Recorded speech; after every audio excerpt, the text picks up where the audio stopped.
Hey, what's up, everybody? This is going to be a review of the Master P documentary, The No Limit Chronicles. I believe this was supposed to be a movie called Master P, King of the South.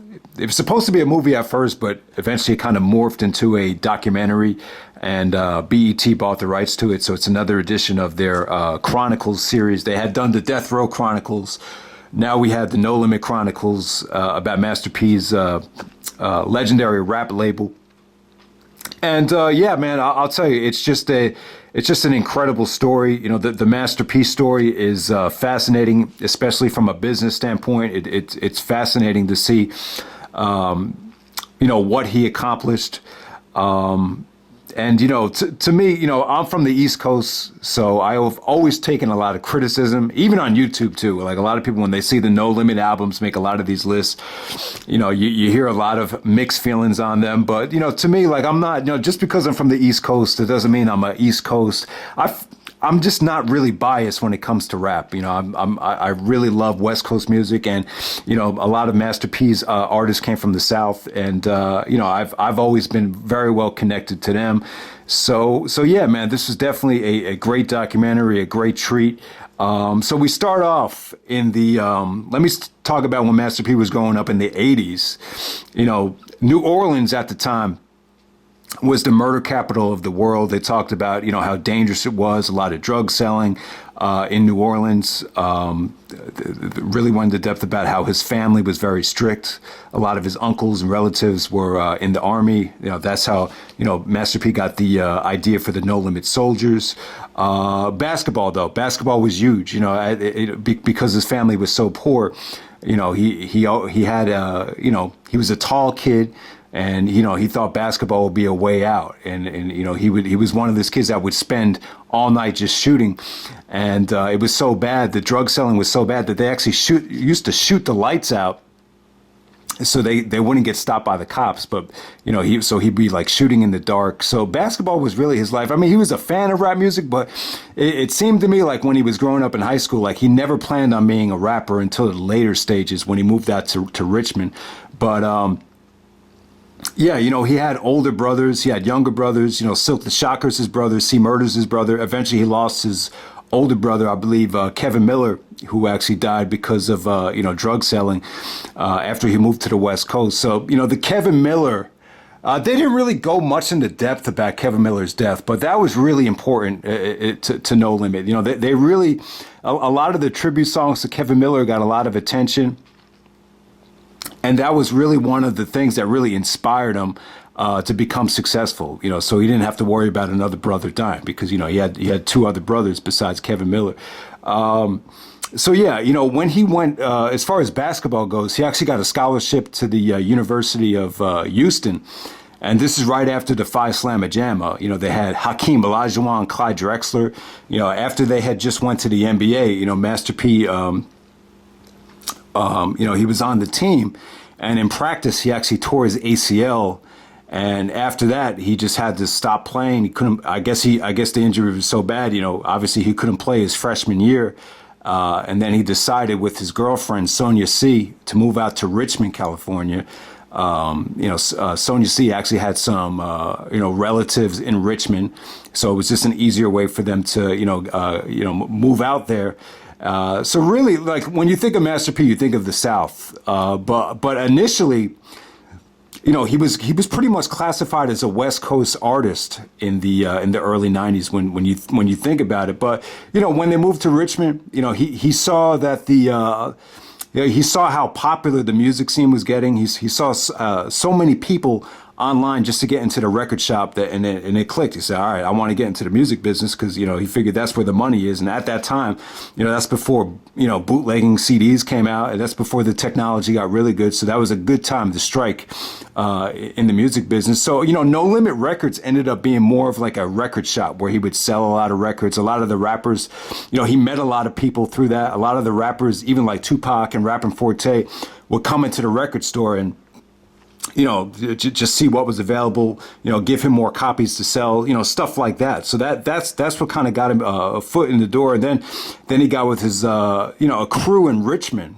guys like King George, I think Big Ed, the Assassin. So he met a lot of Richmond rappers. And at the time there was a huge battle between Richmond and Oakland. So to do shows over in Oakland, it was very violent. So Richmond ended up being just as violent as New Orleans, like looking back on it. New Orleans is the murder capital of the world, but, Richmond actually wasn't much worse. And especially when they went to do shows in Oakland, they almost got killed one night. Silk the Shocker talks about how, they almost all lost their lives one night at a club. But yeah, man,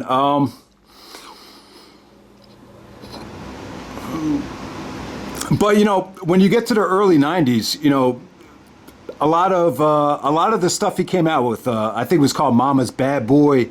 A lot of the first albums Master P came out with, they were not very critically acclaimed. Someone from the Source magazine even said, like, what is this whack shit here?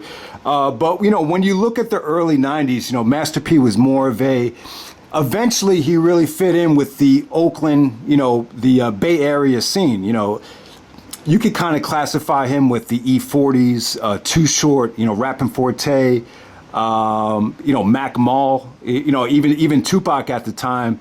Though that was like the early 90s were there was a great time for Bay Area rap. But I'll tell you this though, like the Bay Area sound wasn't as universal as the South. I think at the time, like one of the reasons he moved to the South was if you could blow up in the South, you could attract, more of a fan base, because there wasn't that many rappers in the South at the time. So they represented more bulk of the land, so to speak, where, kind of like in Oakland, you would just kind of stay trapped in that bubble. It didn't really expand. Like the LA rappers got, were more universally praised.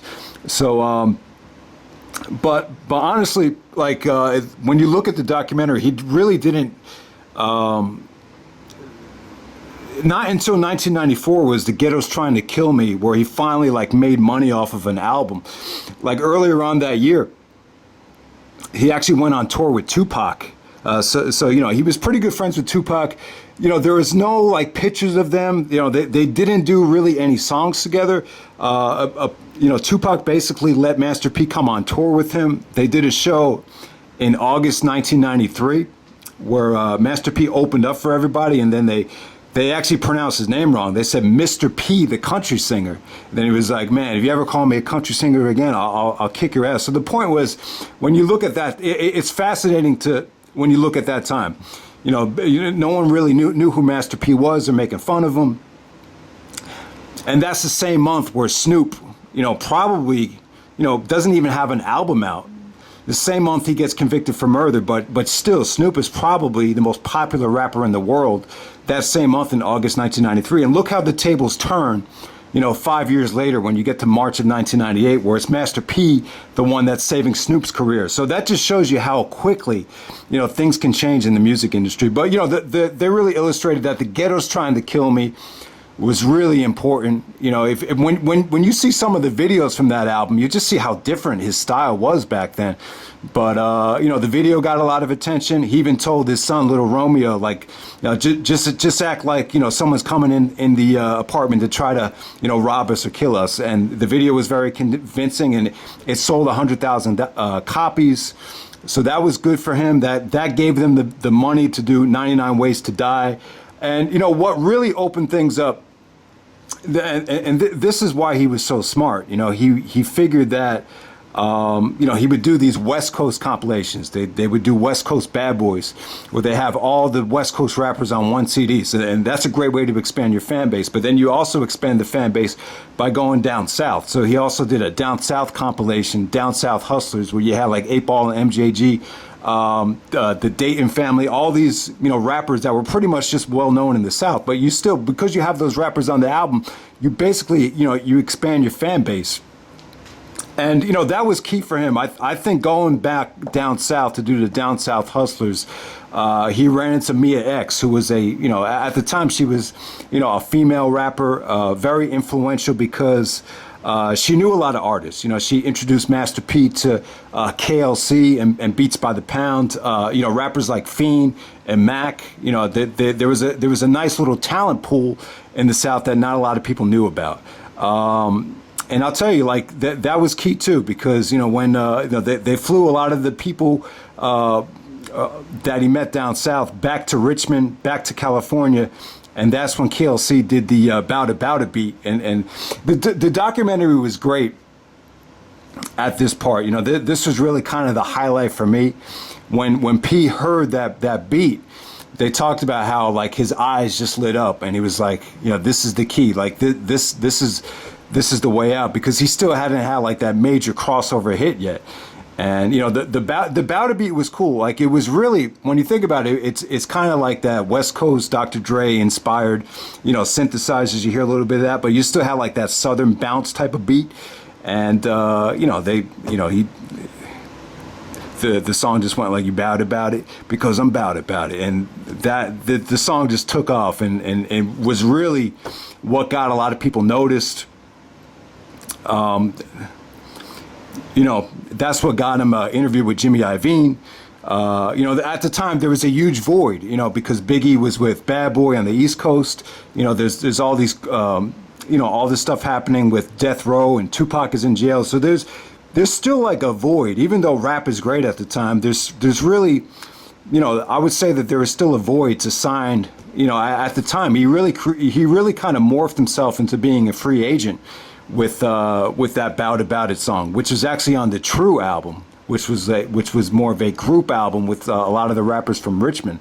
But it's funny, you know, and then they talked about how, you know, he stopped getting along with a lot of the rappers from Richmond, like King George. He just said that they couldn't really see the big picture, and you know, eventually he just kind of you know, focused on a lot of the Southern rappers. And eventually he moved, you know, the studios down south. So yeah, man. But what was really interesting was that he turned down a $1 million deal with Interscope and Jimmy Iovine. So Jimmy Iovine gave him like a 7-year deal for $1 million.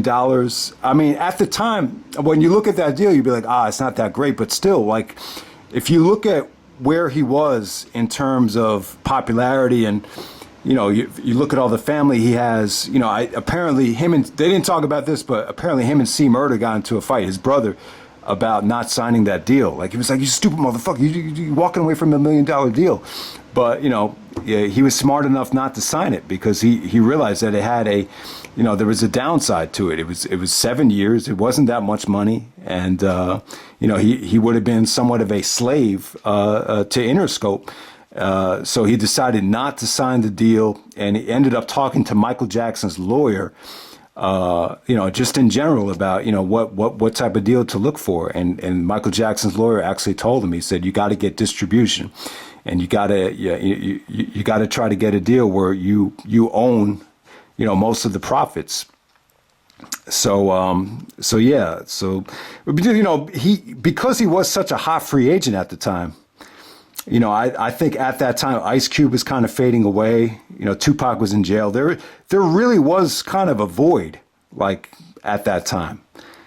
So Priority, you know, because of the Ice Cream Man buzz, you know, there was some controversy with the Ice Cream Man thing. You know, the Loonies, you know, they're actually the group from Oakland that had the I Got Five on it. You know, you remember that movie Us? That just came out last year. It's a famous song. I'm sure a lot of people do know it. If I played it for you, you probably know what I'm talking about. But the Loonies actually created the Ice Cream Man character, but you know, Master P kind of ran with it and made it his own thing. But you know, the Ice Cream Man thing got a lot of controversy because, you know, it's basically about selling drugs. You know, the Ice Cream Man, what type of flavors you want, but ended up being a big hit. You know, the combination of having the Bout It song with the Ice Cream Man album, you know, it really gave him a lot of leverage. And he was non-negotiable when he talked to the Priority executives. And, you know, he eventually got an 80-20 split with them. So Priority would distribute the albums. They would basically make sure that it got into stores, but Master P had to do a lot of the promotion. He hired people to do the artwork. He hired the producers. So he ended up getting 80% of all the profits. And it's just an incredible deal. Because when you look at what Ghetto D sold, or you look at what any of these albums sold, if you're selling 3 million copies, you're basically keeping, $10 a CD. And if you add it up, that's like 30 million bucks. And then when you add up what he did in 1998, it's an astronomical amount of money. And, there was they even talked about how the Priority executives thought, he was releasing too many albums at once. And then, he talked about with his business partner, when they're negotiating with them, about how powerful of a speech it felt when he talked back to him and said, just because you think that's the right way, that's not always he said something like white isn't always right. So basically he was just fighting to make a point that he should be able to put out as many albums as he wants. Why should there be a limit to how many No Limit albums could actually be, released in the stores? And yeah, I mean, there really shouldn't be no law against that. I mean, oversaturation is never a good thing, but there's really no law against it. So that's another thing. So when you get to the 96, 97 school year, he really, especially after Tupac died, there was a lot of East Coast, West Coast tension. But, he was smart enough to realize, to represent the South and stay neutral was huge because, like I was saying in videos earlier on this year, a lot of the East Coast fans wouldn't buy West Coast albums. But, in the South, it was you were pretty much neutral. In the South, you really covered a lot of ground in the South. Like if you were releasing an album, it would appeal from Atlanta all the way to Texas. And, it would appeal to people in the Midwest too, because there really wasn't that many rappers coming from the South at the time. So if you could promote and connect with people from the South, it really was financially beneficial. And the other thing I noticed too is like, because there wasn't that many rappers from the South, whatever rappers there was an instant connection with them because of the Southern vibe, the Southern slang. It was like if it just felt like being in another country. If you were in the South too, it just had a different feel. It had a very distinct flavor. There was a soulful kind of authenticity in the South, is what I'm trying to say. And then they talked about the I'm 'Bout It movie.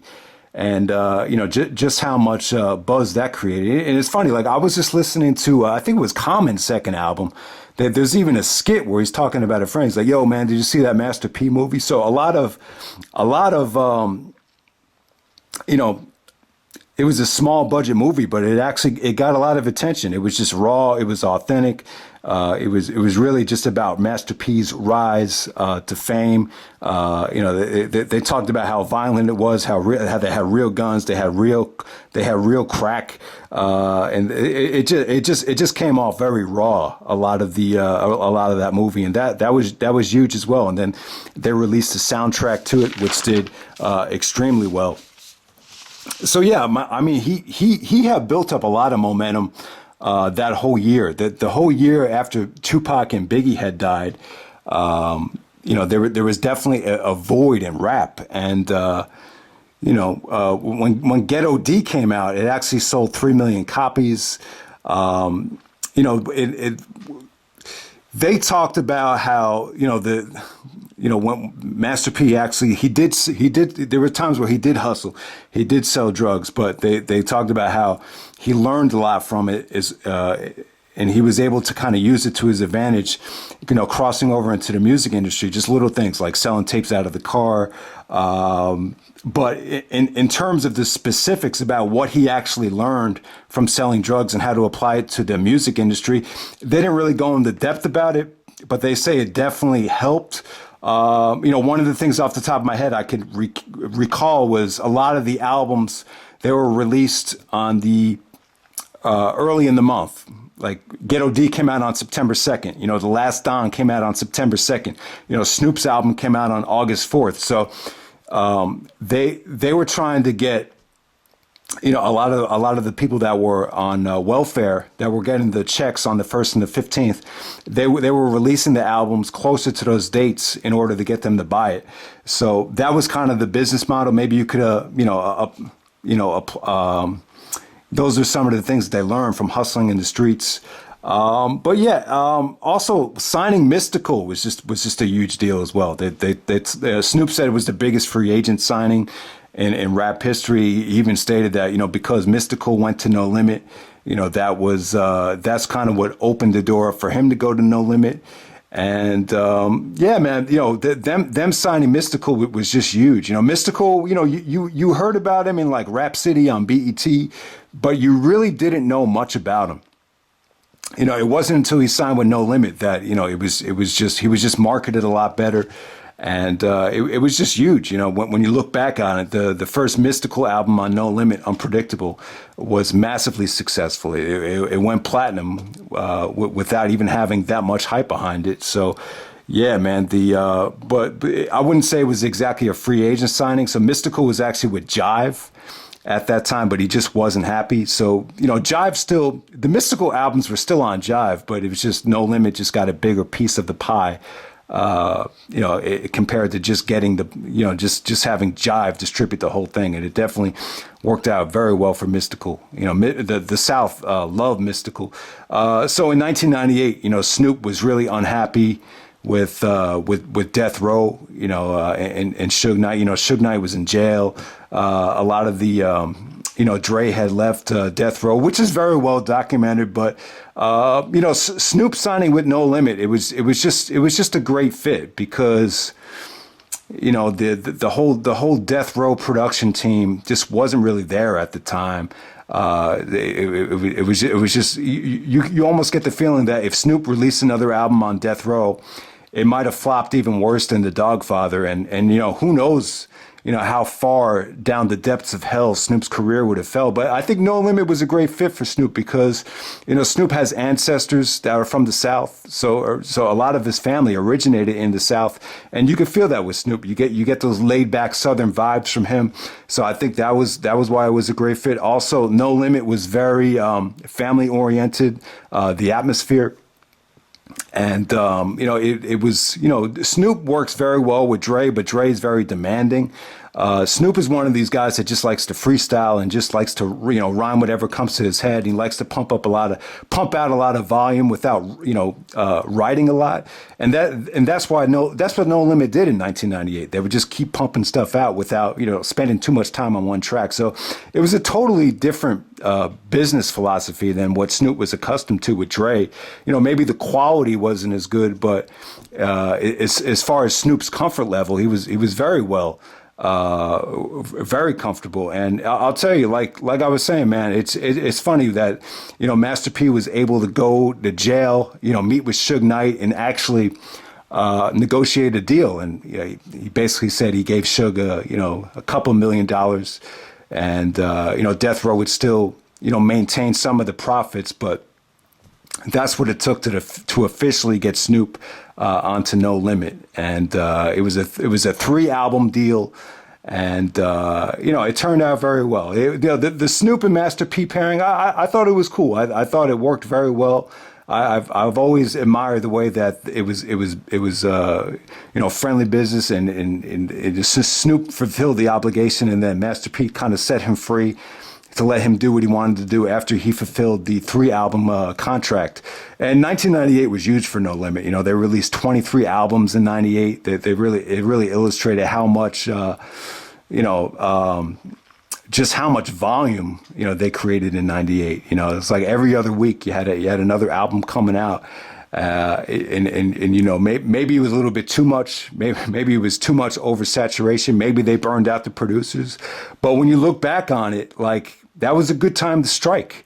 I think 1998 was one of the last years you had to worry about people bootlegging stuff onto a CD. So it was just an incredibly successful year for Master P. I believe, they talked about, I think he raked in maybe like 58 million in that year. And the same year, he decided that his final rap album would be called The Last Don. And, the No Limit roster, they really exploded at the time. C Murder, Silk the Shocker, those albums did very, very well. Mac's album did well. They had a rapper named Soldier Slim who was like, he was like straight from the South. He was just raw. They talked about how he was raw. Like he just, I think when they say that Soldier Slim was raw, I think they were trying to illustrate that, even if you do whatever you can to try to change this guy, you can't change him because there's just something so raw and authentic about him. Mia X, Mr. Servon, they had a really great roster. I mean, they really did. It was like a family. It wasn't. There really wasn't many guys that really sounded alike. I mean, the roster was so big. You had groups like Prime Suspects and Gambino Family, and maybe Steady Mob, and maybe some of the groups were a little bit, maybe they released a little bit too much. But the main core that was on Ghetto D, that was an incredible roster right there, and they were mostly all from the South. Really the only one that he maintained from the West Coast was actually Big Ed. But then he decided to, he said something like, I'm not playing checkers, I'm playing chess. I'm always thinking ahead. I know I'm not going to be the best rapper in the world forever, so my last album is going to be called The Last Don. And The Last Don was actually a double CD. So it sold 2 million copies, but because it's a double CD, it's basically 4 million copies worth of sales. And, it was extremely successful. It got mixed reviews, though. When it first came out, I remember people at school were like, hey, this one is not that good. But the more and more I played it during the summer, the production was great. It was stood there. I think the problem he did with the problem with The Last Don was I think he started to try to sound too much like Tupac. But overall, I still thought that was a dope album. And, 1998, he just, it was just, when you think of 98, you think of DMX, but you also think of No Limit and how massively successful they were. All right, so the decision for Master P to go play basketball, try to get to the NBA in late 1998, going into 1999, there's two ways of looking at it. I was glad that he decided to follow his dream. You guys know, I mean, if you grow up loving basketball and you feel like you're healthy, you feel like you accomplished everything from a financial standpoint, you could use these financial resources to, get you ready to actually go try out and play in the NBA. I thought it was cool, but, like his business partner said, he's like, man, you're making all this money. Why would you go and decide to play basketball? The side effect to it is, the No Limit brand, the label in terms of the rap music. Obviously, it was going to deteriorate with him, focusing his attention elsewhere. He just, his presence just wasn't going to be known. Ultimately, the family-like atmosphere vibe that Master P created with No Limit, there was definitely going to be some cracks. So that was kind of like the I feel like him deciding to go play basketball was really, probably the thing that really hurt the company more than anything. But, he did get into great shape. He played in the CBA with the Fort Wayne Fury. Ultimately, he, ended up playing some preseason games for the Charlotte Hornets. He's a tall guy. I don't know how good he was going into the University of Houston before he got hurt, but I remember looking at him in early 1999. He definitely got himself into good shape. All of his brothers are tall, so he's definitely tall. The thing that I noticed about him is the shot looked a little weird, and I just think it's tough. It's tough just to snap it on after all those years. Basically, he spent the whole decade of his 20s and going in even into his early 30s. It was all about rap. No limit this, and to shift the attention to basketball, it's just not easy. Especially being out of the game that long, you really need to, you got to dedicate your whole life to it. It's that competitive. It's that hard. It's admirable that he was able to try it, but the side effect to putting all your energies in that profession is,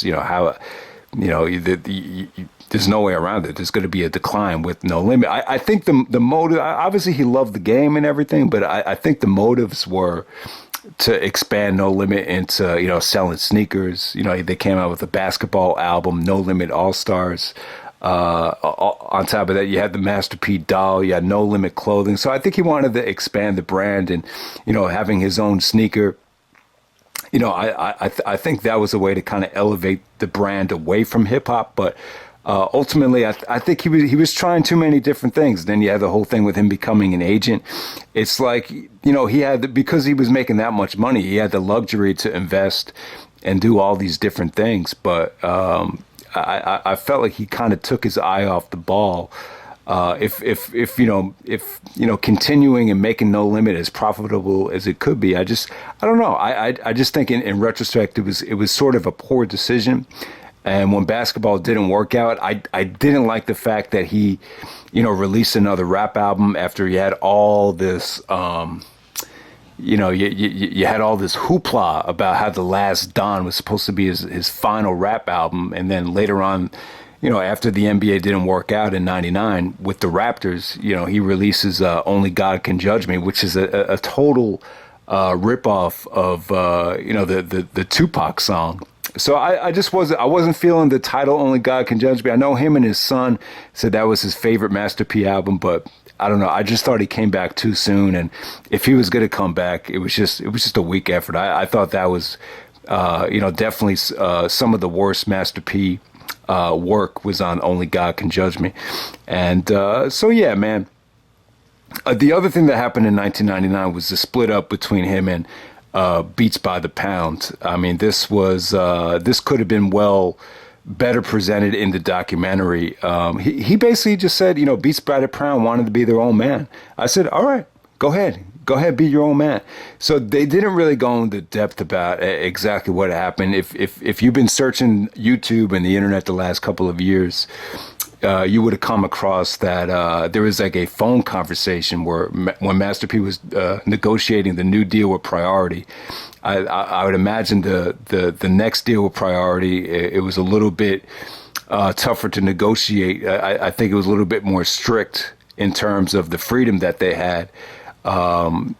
So the money wasn't quite right with Beats by the Pound. I guess they wanted a bigger piece of the pie. They didn't think the money was right. And apparently, Master P, during the phone conversation was kind of rude and kind of said, well, fuck them. If they don't want that money, then they could just move on. So it seems to me like if you hear the private phone conversation, he kind of initiated the breakup by saying, well, if they don't like, if this is what I'm paying them after the deal is signed, if they don't like it, they could go fuck themselves. Like it sounds like that's exactly what happened. Somehow, some way, the conversation, KLC, the lead producer of Beats by the Pound, actually heard the conversation. And after that, he was, they had a falling out. It was a situation where I think Mr. Servon spoke on it. He said like KLC was afraid to approach P. P was like very hesitant to it. He said like sometimes when two guys are at odds, there's a lot of hesitancy because of the history of violence in New Orleans. So that definitely had a lot to do with it. But the bottom line is when they lost Beats by the Pound, that was a huge blow. I think in retrospect, the mistake that Master P had was his ego. The ego was kind of like, he even said this on a lot of his albums. He said, no producer is going to make me. I think he wanted to prove at a certain point that he didn't really need them to survive. He could hire other producers, but I don't know. I just felt like when Beats by the Pound left, they No Limit just lost that rawness, that sound that just made them distinct. And I don't think they never recovered from that. If you listen to anything that came out after the middle of 1999, it just was never the same. So, at that time, Snoop really, even though they changed. See, I also think the stuff with Beats by the Pound, maybe the fact that Snoop's album was poorly received. His first album with No Limit, it sold very well. he expanded his fan base to the South. But a lot of the fans out West, and particularly out East, were very critical of the album, didn't like it. I think in retrospect, I thought it was cool. I thought it was really, if you're judging that album as a No Limit album, it's really fantastic. I've said this time and time again. The problem is when you compare Snoop's No Limit work to some of his Death Row work, it's not very satisfying, and I think Master P kind of felt that with that album, and Snoop even kind of persuaded Master P to let me work with other producers so I could give you exactly what you're paying for with Snoop. So Snoop went to more West Coast producers like DJ Quick, Dr. Dre, Jelly Roll, Meech Wells. So when he went out West, he really didn't use any of the Beats by the Pound guys, maybe except for a couple songs on the No Limit Top Dog album. So maybe that had a lot to do with swaying Master P's decision to not really invest that much money in Beats by the Pound. Also, they touched on the beef with Cash Money. They talked about during the early stages that Cash Money, I think it was Baby and Slim, they approached Master P about a deal, but they apparently they wanted a bigger piece of the pie, so they didn't come to a deal. And when Cash Money blew up, there was kind of it was kind of like a friendly beef. It was more of a rivalry.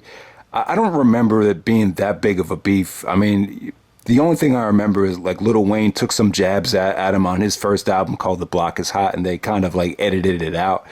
But yeah, I don't know. I always remember Master P saying that we're not talking about other rappers on wax, and he always wished them well. I don't really remember it being that big of a beef. I mean, it was always like this. I remember on C Murder's album, he said, I let the Cash Money shit slide, and it's cool, but next time I'm gonna have to act a fool. Like, it was kind of like, oh, they're cool, but if they make a wrong move, we'll unleash on them. But I don't remember it ever being that big of a deal, but they did speak on it. And when you get to the early 2000s, they really emphasize how Master P really lost a lot of momentum. There was even magazines with him on it talking about lose it and then get it back. The 504 Boys album finally came out. See, 504 Boys, they were promoting the album since '97. It was supposed to be Mystical, Silk, and P as a group called the 504 Boys. 504 is the area code, and the area code from the Calio projects in New Orleans. So it's supposed to be the 504 Boys, just those three. It kind of morphed into more of a No Limit compilation album. But when you look at the year 2000, there really wasn't that many No Limit releases, and that was kind of like Master P's comeback album after all those flops with Only God Can Judge Me. Silk's album kind of flopped. And, the releases just weren't as rapid and as, quick as they were in 1998. So 504 Boys, I thought it was cool. I thought that album definitely had some moments on it. Master P even went out, some of the guys that left the label, some of the guys that were kind of, felt he had betrayed him and snitched on him. So I thought that was a really good album. That was definitely the best No Limit album of 2000 when you look back on it. And then he kind of rebranded No Limit into the new No Limit, where it was more, family friendly. He wanted to kind of clean up the image after the owner of the Charlotte Hornets said that he didn't put him on the team because his lyrics were filthy. And then there was something about how Vince Carter's agent caused a lot of controversy, and that's why they didn't sign Master P.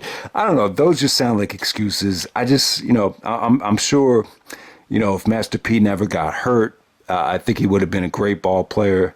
If he was that good to be, on the University of Houston, following in Clyde Drexler and Hakeem Olajuwon's footsteps, maybe he would have had a good career. But I just think at that time, too much time had just passed by. To go over 10 years without playing and to be able to jump into the NBA, it's one of the most difficult things anybody could probably ever do. And then the last part of the documentary, they really focus on the C Murder crime.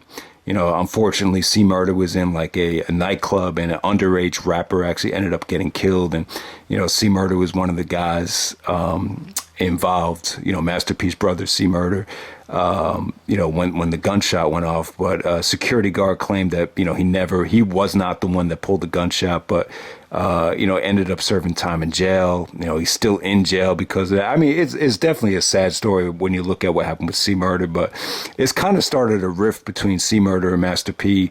Master P was very like critical of C Murder for not really distancing himself from the streets, from the projects. He kept a lot of the friends and people around him that he should have probably moved on from that lifestyle, but he just that just wasn't him. He wasn't comfortable unless he was in like his old neighborhood. But P just said eventually it came back to bite him in the ass. But yeah, I mean, it's just a shame, and it's a shame when you look at the state of Louisiana.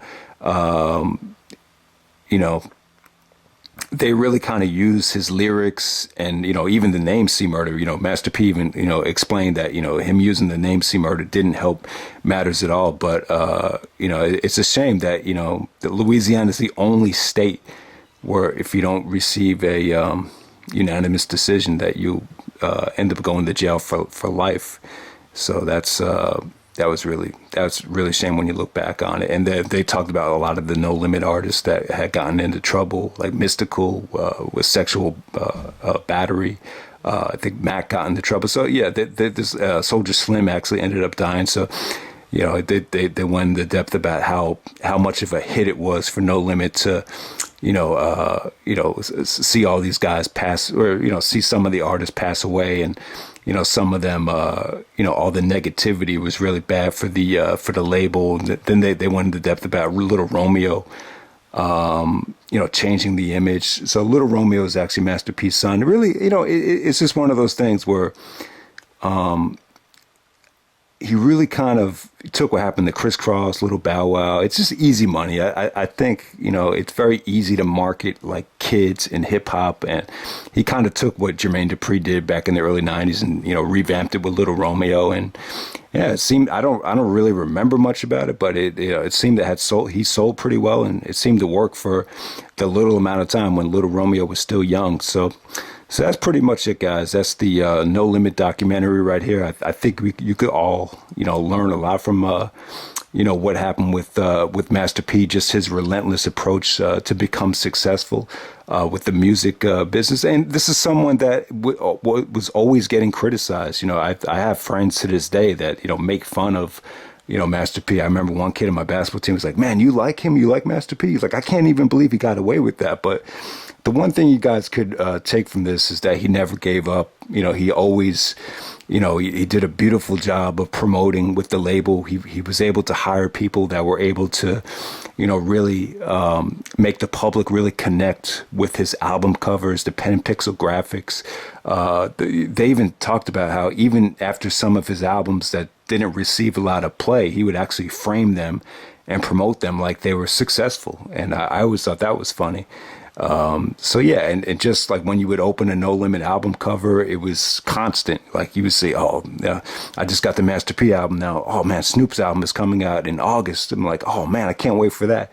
So promotional wise, it was cool, but the side effect to it was, I think even Snoop was a little bit critical that you really weren't able to,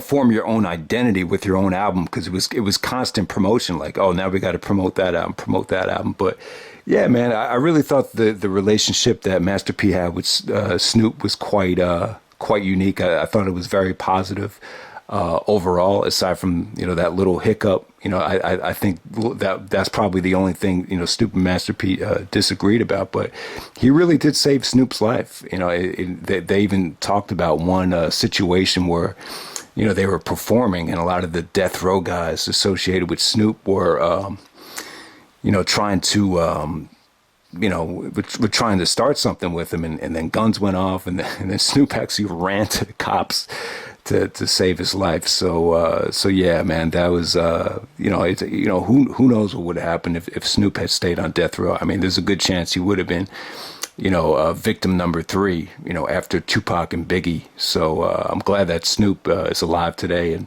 maybe going to No Limit, definitely did save his life.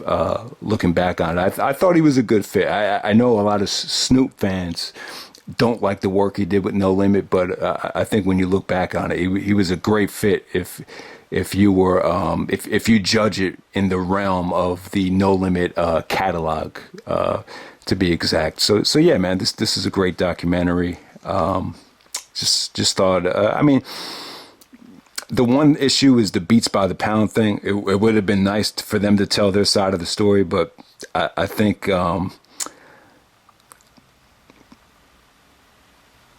I think that's my only gripe with it, is that, you know, the beats by the pound didn't, you know, exactly tell that side of the story. But yeah, man, that's the No Limit Chronicles, and I'm out.